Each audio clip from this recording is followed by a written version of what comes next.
อันเดอร์ดื้อกับพ่อแม่แล้วหนูจะเลิกดูหนังจีนเดี๋ยวน้องตีโอเคแล้วอะไรจะทำอะไรเพิ่มขึ้นลูกหนูจะเชื่อฟังพ่อแม่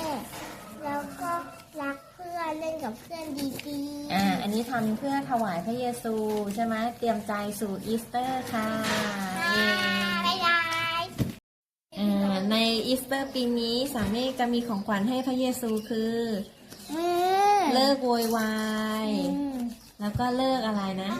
เมื่อกี้บอกว่าเลิกอะไรนะเลิกตีเสลาเลิกตีเสลาแล้วสามเณรก็จะพูดคำว่าครับมากขึ้นใช่ไหมครับแล้วสามเณรก็จะเชื่อฟังใครลูกเชื่อฟังแม่เชื่อฟังแม่เชื่อฟังพ่อแม่แล้วก็จะอดทนรอให้เป็นนะลูกนะทำถวายพระเยซูเนาะฉลองอีสเตอร์ด้วยกันสวัสดีครับ